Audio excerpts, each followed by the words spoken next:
Yeah, I've been thinking about that for a long time. I mean, I'm gonna go out west, and probably the first thing I would do the second I put my foot on California turf was immediately set out to go find Jello Biafra. That would probably be my you know me. That would be my first fucking. You'd be like, yeah, he says he's gonna do this. He says he's gonna do that. But what would Aaron really do? And you'd be like, that would be definitely. And then probably East Bay Ray, all them guys. Really, yeah. I have a over the top obsession with the Dead Kennedys. um, they were so important to me. They still are. It's everything. Sometimes I wonder if they were not the greatest band that ever existed in a lot of ways, lyrically, musically. Just, I mean, magical times. And it's tremendous. It still is. It's still it'll always be relevant for many fucking reasons. But I mean, like besides that, if you scratch the surface, it's really it it's pro government stuff. I mean, it's just as long as Jello Biafra was doing it, you can look at it and say this stuff right here is really pro government, and it kind of breaks down shit for ordinary folk. But the Dead Kennedys were indeed like Public Enemy. Uh, for some reason, those two went together when I was a kid. It was music about anarchy, but I mean, Public Enemy was probably without them even knowing a CIA based propaganda machine, and there was genius behind it. They had the foil of Flavor Flav. They had the sports commentating hard minister preaching uh Farrakhan fucking street preacher, aggressive tactical spouting of Chuck D. I mean, weren't those guys from like Yonkers or something? It was terrifying with John Coltrane samples, Ornette Coleman samples going off the top. There was nothing like Public Enemy to scare the shit out of suburbia. Same thing with the Dead Kennedys to literally scare the fucking shit out of people. And then people got it twisted and they went after Jello Biafra, they went after Chuck D, and without seeing the big picture. You know, the big picture was this was definitely government fucking music in many ways. First thing I would do was go find Jello Biafra and I just to get him going. Is he's like Nicholas Shrek. Once you get him going, he'll just keep going, and you're like, yes, man, just the perfect words, the perfect. You could just listen to it for hours. Yeah, recently I sat down and I decided to listen to "I Blow Minds for a Living" the night, and I just thought to myself, holy shit, I was a teen. I was just a young boy when this came out, and my mother bought it for me. She was always buying me these great things like that, and she got it for me, and I listened to it, and me and my buddies used to listen to it, and it's pretty accurate depiction of what was going on back then. And I just love his voice. I love to listen to him. And then I listened to No More Cocoons. And then it shot me backward before the time I bought I Blow Minds for a Living. And I remember being in junior high and hearing No More Cocoons and hearing that was amazing. America is now under martial law.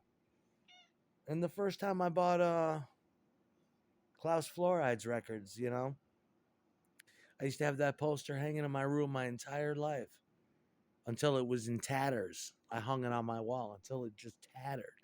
It was ripped at the seams, and Klaus Fluoride, because I say so.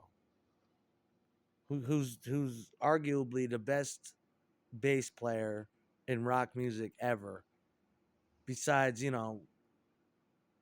the obvious ones before him, like McCartney and blah blah blah. But I think the last motherfucker to really play that goddamn bass like that jazz bass, Klaus Fluoride.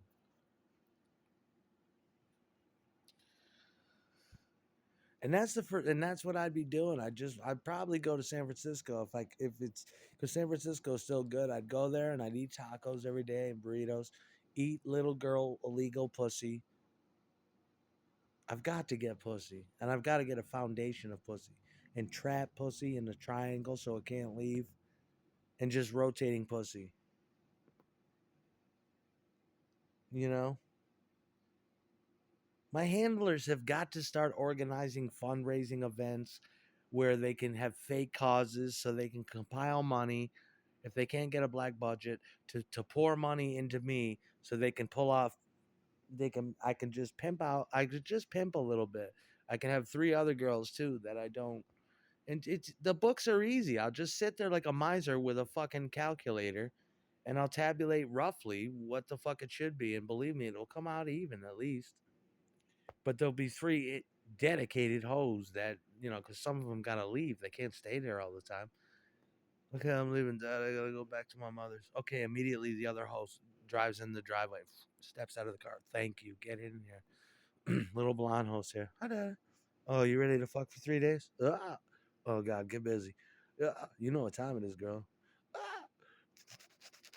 And then she leaves because it's a 7-day week. But just form a limited liability corporation of pussy that must adhere to the rules and it stays employed. And if it should meander, if the pussy should go away, it's just putting an ad in the paper. And if I have three hoes, that means my secretary, who might be a dude, that's more head for you. You can fuck those three hoes. You don't fuck my three hoes, though. You see? Well, I don't want to, Aaron, because three's good enough for me. Right. I'll take it out of, consider it. You'll get extra fucks, too, but you got to pay for most of them. It'll be like cafeteria lunch. You got to fuck the assistant guy. And believe me, she's down for that because she's got expensive taste. Some my hoes, yeah, they're drug addicts probably. Works to your advantage because you can get them on the weekend. Just don't tell me about it. I'll tax you.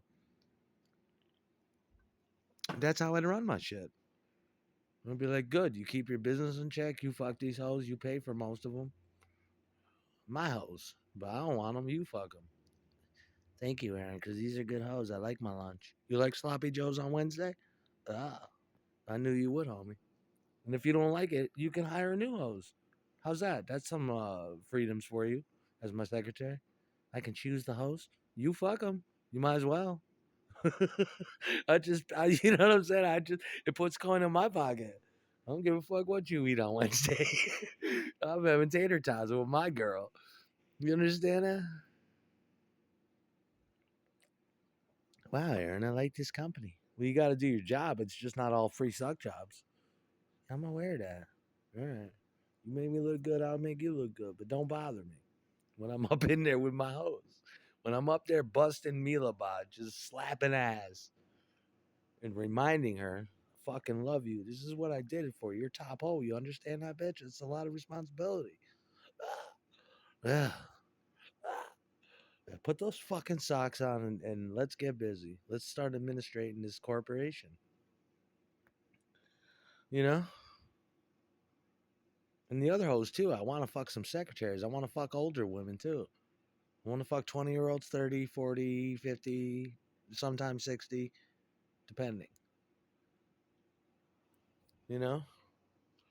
A lot of pussy. I mean, it's just fuck fest. It's just hippie dumb incorporated. All you need is I mean, you guys are so fucking lazy. I mean, you can generate money and suck jobs for yourself if you just fucked with me. I mean, you're just too fucking lazy. Night after night, you want to fuck around, and it's like you could be generating suck jobs for your pussy or dick. You work too hard. You want to do videos and shit. Every video, think about it this way: every video you make, that could be a hoe you're making, and me too. And it looks like you've got a bit more money than me, so let me do it backward and tell you how to be. Just throw basic funds into it. Fuck with it. It's black budget shit. These guys rule the world. If I can just fuck with it a little bit, the shit they can do would just with minimum. That's the thing about this. That everybody is, these computer monies. It is cool because you can just you could do whatever you want to do, really, and there's always somebody that wants to do it for you. Every wasted thing I see, it's like that could have been a suck job. That could have been a half retarded autistic girl that would have been a dedicated, tried and true head clucker, suck job extraordinaire that lived a good life. And you can dress up. You want to fuck stupid girl? I love fucking stupid girl. She's my favorite fuck. Be like, mine too. I know. I love that bitch. And you love her. You give her a little locket. This should make a national hose day where we can do that. We can lift up. We also need a retarded girl. What's the word now? What's the PC word? Autistic girl. Oh God, yeah. I want one. I'm mature enough to take care of her because I won't let her wander away. But believe me, those hoes are the best. They love it, and they're super sexually charged. Autism bitches. If you have an autistic daughter or son, you might know this. They're sexually charged. They fuck as much as I do. Yeah, but that's what we need to do. That's some. I'm disclosing it to you. And Callie girl agrees. Her tail's wagging. She knows. Callie now. Peanut butter chipmunk girl now. Yes, you do.